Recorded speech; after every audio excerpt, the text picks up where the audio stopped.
In the vast ancient heart of Central Asia, amidst windswept steppes and jagged mountains, a warrior queen made her mark on history by spilling the blood of the most powerful man in the world. This is the epic tale of Tomyris, the queen of the Massagetae, and the terrible revenge she enacted upon Cyrus the Great, a vengeance that would make his name feared for generations. To grasp the weight of this story, one must first understand the man Cyrus was. In the 6th century BCE, while Rome was still a minor city-state and Athens was just beginning to experiment with democracy, a colossal empire emerged in the east. Under Cyrus II, the Persian Empire stretched from the Mediterranean Sea to the Hindu Kush Mountains, and from the Caucasus to the Persian Gulf. No empire of such immense size had ever been ruled by a single person before. Cyrus was more than just a conqueror. He was a revolutionary in the art of governing. Unlike the brutal rulers who came before him, he permitted conquered peoples to maintain their religions, customs, and, in many cases, their local leaders. When he captured Babylon, he did not slaughter its people. Instead, he freed the Jews from captivity. His decree, known as the Cyrus Cylinder, is a clay inscription often regarded as the world's first human rights document. However, his kindness was not without motive. Respecting local cultures helped maintain stability across his enormous empire, and his image as a liberator served to mask his limitless ambition. Cyrus the Great, as he would come to be known, had no intention of stopping. Each conquest only fueled his desire for more land, more power, and more glory.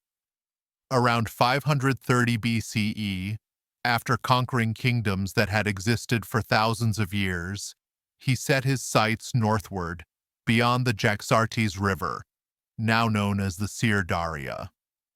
There, on the plains of Central Asia, lived the Massagetae, a nomadic people of fierce warriors who lived in harmony with the harsh steppe environment. The Massagetae knew no cities or walls. Their roof was the sky, and their limit was the horizon. Their ruler was a widowed queen whose name would eventually make Cyrus regret his ambitions: Tomyris. Very little is known about Tomyris's early life, as historical records, primarily written by men, rarely focused on the details of women's lives, even those of queens. We do know that when she inherited the throne after her husband's death, she quickly established herself as a formidable leader. Unlike many queen consorts who acted as temporary regents, Tomyris personally led her armies and earned the respect of her people based on merit, not on her birth or marriage. When Persian envoys arrived at her nomadic court, Cyrus presented his intentions under the guise of diplomacy. The great king proposed marriage to Tomyris, which to an outside observer might have seemed like a reasonable political alliance. She would have kept her position as queen, now of a Persian province, and her people would have been integrated into the empire without a fight. However, Tomyris was not easily fooled.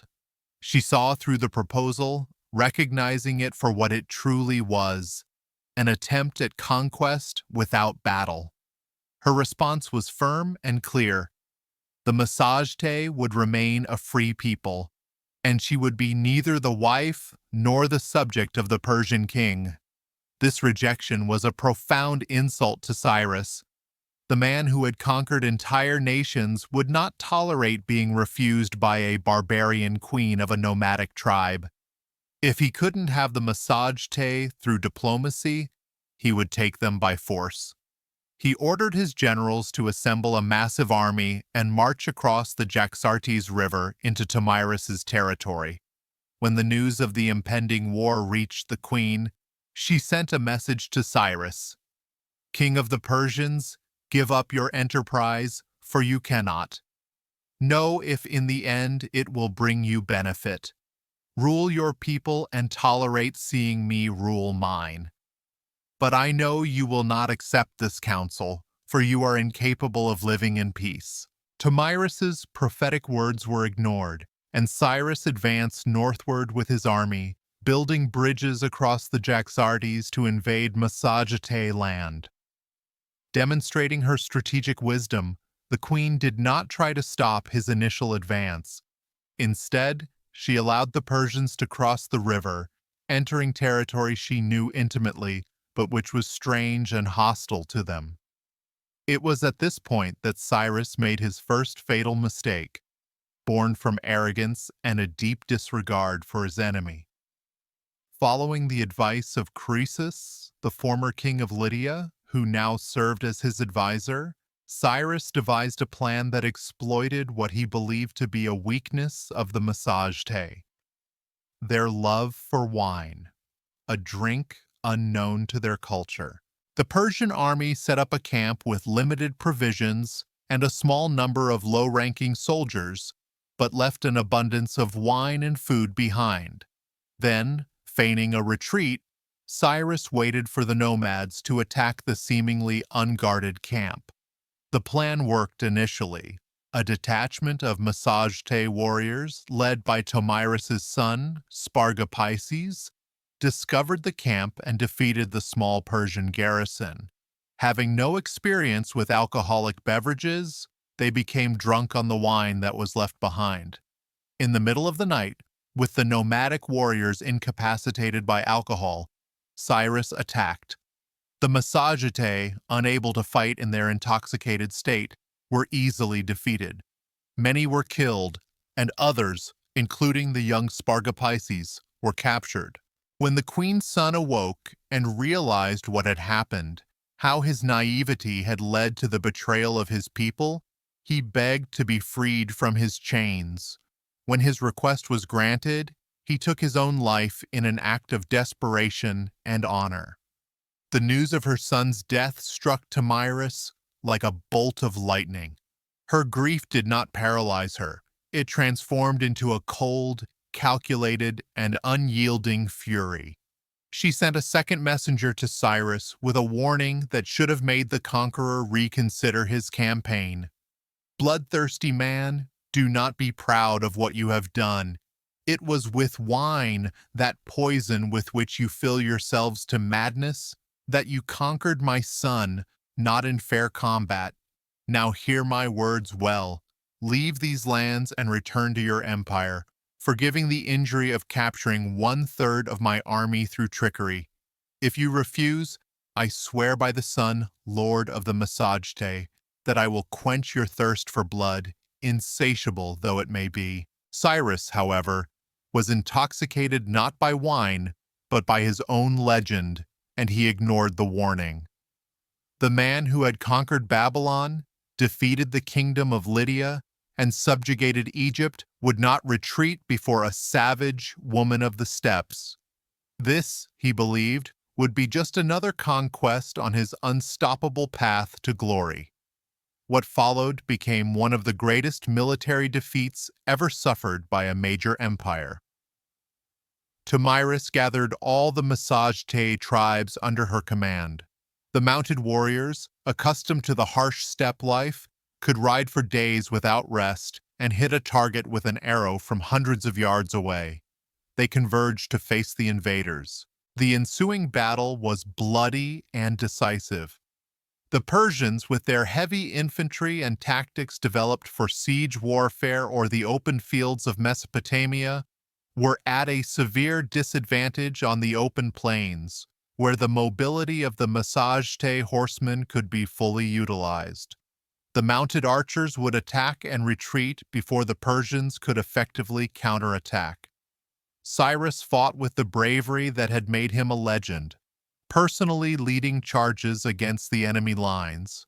But even the greatest conqueror the world had ever known could not overcome the combination of hostile territory, a tactically superior enemy, and the fiery vengeance of a mother seeking justice for her dead son. In the chaos of the battle, the unthinkable happened. Cyrus the Great fell. the man who had built the largest empire in the world, whose name struck fear into kings, was defeated and killed on the plains beyond the Jaxartes. However, it was what happened after his death that ensured this story would be retold for centuries. According to Herodotus, the first great Western historian, Tomyris ordered her men to search for Cyrus's body among the dead. When they found it, she commanded that his head be cut off and brought to her. What followed was an act as symbolic as it was horrific. Tomyris took a wineskin, a container made of animal hide, and ordered it to be filled with human blood. Then, grasping Cyrus's decapitated head by the hair, she plunged it into the blood, declaring, "I live and have conquered you in battle, but you have destroyed me by taking my son through trickery. Now, as I promised, I shall quench your thirst for blood." This act of brutal vengeance was not just gratuitous cruelty, it was a powerful symbol and a declaration to the world. It was a message that even the mightiest of men, if driven by boundless ambition, would eventually meet their end. The conqueror who had spilled the blood of so many people now had his own head bathed in the blood of his victims. Here, we must pause to consider the historical accuracy of this account. Like many ancient events, this story comes to us primarily through Herodotus, who wrote about 75 years after the events, basing his account on oral reports. We know for certain that Cyrus died during a campaign against a northern nomadic people. Later Persian inscriptions state that he was buried in Massagetae, his capital, which suggests his body was recovered, partially contradicting the account of the decapitation. Modern archaeologists and historians debate the exact details. Some suggest that the story of Tomyris may have been exaggerated by the Greeks, who had an interest in portraying the Persians, their enemies, as being defeated by barbarian peoples. Others point out that the idea of a great conqueror being defeated by a woman served as a moral narrative about the dangers of hubris.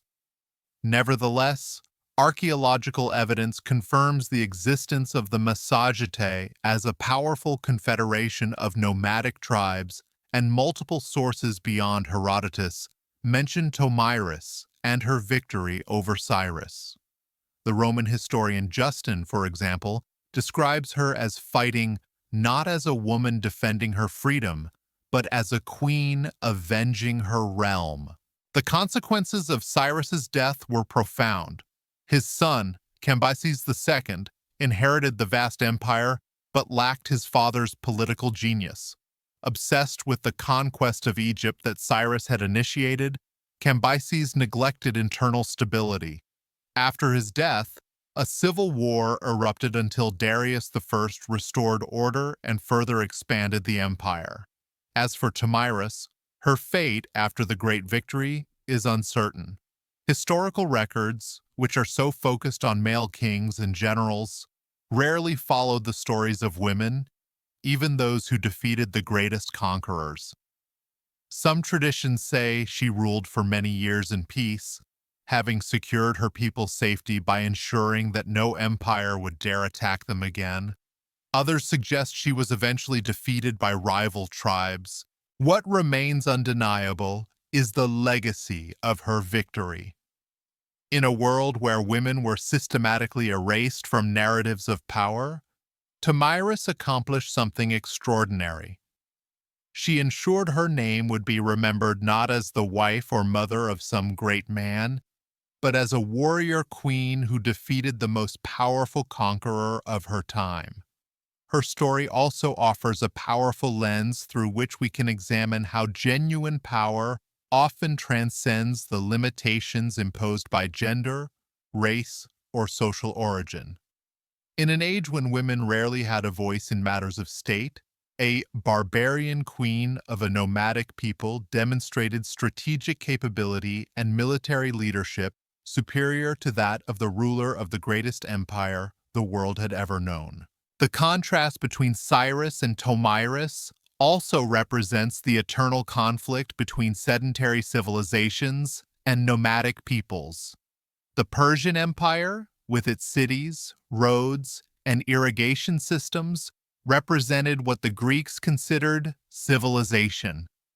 The Massagetae, with their tents, horses, and life of perpetual movement, represented what both Persians and Greeks called barbarism. Yet it was the barbarian who prevailed over the civilized. This was a pattern that would repeat throughout history, from the Huns against Rome to the Mongols against China. The final image, Cyrus's head immersed in blood, remains one of the most powerful metaphors in ancient history. It is a stark reminder that even the mightiest empires find their limits, that unbridled ambition often leads to destruction, and that sometimes the most fitting vengeance is one that poetically reflects the original crime. Tomyris didn't just defeat Cyrus, she transformed him into a symbol. The head of the conqueror, bathed in the blood he so coveted, became a warning to all future emperors, kings, and tyrants. The thirst for power, territory, and glory is insatiable, and those who seek to quench such a thirst often meet an end as bloody as their ambitions. When we think of the great conquerors of antiquity, names like Alexander, Caesar, and Genghis Khan come to mind. We rarely remember Tomyris, yet her victory against Cyrus deserves to be remembered not only as a decisive moment in history, but as proof that even the most deeply entrenched narratives of power can be challenged and rewritten. In the steppes where the Massagetae once galloped, the wind still blows ceaselessly. There are no monuments to Tomyris, no city bearing her name, and no empire tracing its lineage to her.